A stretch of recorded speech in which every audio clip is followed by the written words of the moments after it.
Halo semuanya, apa kabar? Di video kali ini saya akan bahas saham BBRI dari sisi profil bisnis, kinerja tahunan, keuangan, valuasi, prospek ke depan, dan di akhir video akan ada kesimpulan dari saya. Langsung saja kita bahas. Saham BBRI memiliki nama perusahaan PT Bank Rakyat Indonesia Tbk. Bisnis perusahaan ini adalah menghasilkan bunga dari pinjaman debitur. Saham BBRI ini dimiliki 53% oleh PT Danantara Asset Management, 46% oleh masyarakat. Bank BRI dikendalikan negara lewat PT Danantara. Selanjutnya kita masuk ke kinerja tahunan saham BBRI.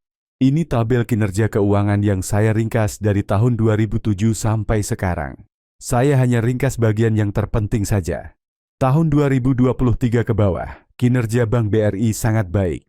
Ekuitas, pendapatan bunga dan laba bersih naik signifikan setiap tahunnya. Namun setelah mencapai puncak di tahun 2023, di tahun 2024 kinerjanya cenderung stagnan. Ekuitas, pendapatan bunga dan laba bersih cenderung naik tipis. Lalu di kuartal 1 2025 ternyata kinerja Bank BRI cukup mengecewakan. Dari sisi ekuitas, pendapatan bunga dan laba bersih sama-sama turun. Bagian terpentingnya adalah ekuitas. Karena saat kita membeli saham, sama dengan kita membeli ekuitas. Ekuitas kuartal 1 2025. Bank BRI turun signifikan. Harap hati-hati karena bisa merugikan investor. Berikutnya saya akan bahas laporan keuangan terbaru yaitu dari kuartal 1 tahun 2025. Kita lihat di bagian aset. Dari sini kita bisa memperkirakan pendapatan di kuartal berikutnya. Jika wesel ekspor, kredit yang diberikan, pinjaman syariah dan tagihan akseptasi meningkat, kemungkinan di kuartal depan total pendapatan akan naik. Tapi sayangnya pinjaman kredit yang diberikan naik tipis 1,28%, dari 1,22 triliun ke 1,23 triliun. Padahal pinjaman kredit inilah pendapatan paling besar dari sebuah bank. Dari data tersebut dapat diperkirakan secara kasar pendapatan bunga di kuartal berikutnya tidak ada perubahan yang signifikan.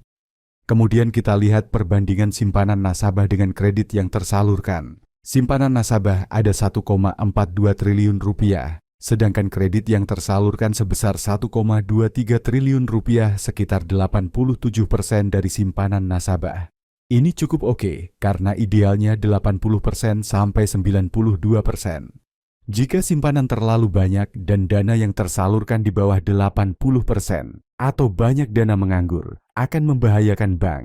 Efeknya pendapatan bunga turun dan biaya bunga naik, sehingga merugikan bank. Sekali lagi, ini rasio yang cukup oke. Selanjutnya kita ke bagian laporan laba rugi. Dari sisi pendapatan bunga terjadi penurunan, dari 50 triliun turun ke 49 triliun.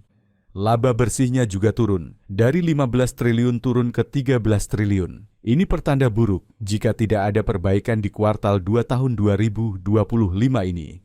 Sekarang kita masuk ke bagian arus kas operasional. Di bagian ini positif. Uang kas masuk sebesar 17 triliun. Artinya bisnis Bank BRI masih sehat dan berjalan baik meski omsetnya tadi turun. Lalu bagian valuasi, BBRI hari ini di harga 3.810 tanggal 20 Juni 2025 di jam 12 siang. Dengan harga tersebut, saham BBRI memiliki price book value 1,93 kali, price earning ratio 10,56 kali, dan dividend yield sebesar 9% per tahun.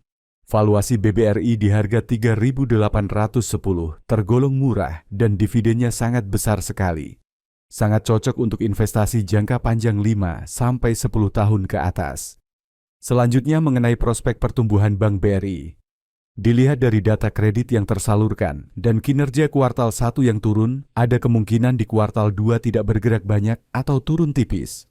Ini semua tergantung dari tim sales kreditnya dan juga dari data ekonomi Indonesia kuartal 2. Jika tidak baik, akan memperburuk kinerja Bank BRI di kuartal 2. Untuk prospek jangka panjang Bank BRI 5-10 tahun ke depan masih sulit diprediksi karena situasi ekonomi global saat ini terlihat tidak baik yang juga bisa berdampak ke ekonomi Indonesia. Akhirnya kita masuk pada kesimpulan. Menurut saya saat ini wait and see dulu ke saham BBRI karena kinerja keuangan kuartal 1-nya turun. Tunggu laporan keuangan kuartal 2 dipublikasikan, baru buat keputusan. Jika pendapatan bunganya stagnan atau turun, hindari saham BBRI untuk sementara. Tunggu sampai ada peningkatan pendapatan bunga minimal 10%. Kalau pendapatan bunga naik 10%, baru boleh membeli. Di luar itu, saham BBRI sangat cocok untuk investasi jangka panjang karena dividennya sangat tinggi. Menahan 10 tahun, saham BBRI bisa menghasilkan keuntungan 90% dari dividen. Kalau kamu termasuk orang yang bisa menahan sebuah saham sampai 10 tahun lebih, saham ini layak dikoleksi namun tunggu laporan keuangan kuartal 2 dipublikasi. Sekian analisa saya mengenai saham BBRI. Jika ada informasi yang perlu dikoreksi atau perlu ditambahkan, silakan tulis di kolom komentar. Dan kalau kamu rasa video ini bermanfaat bagi orang lain untuk belajar saham, boleh share video ini ke orang itu. Baik, sampai jumpa di video analisa saham berikutnya.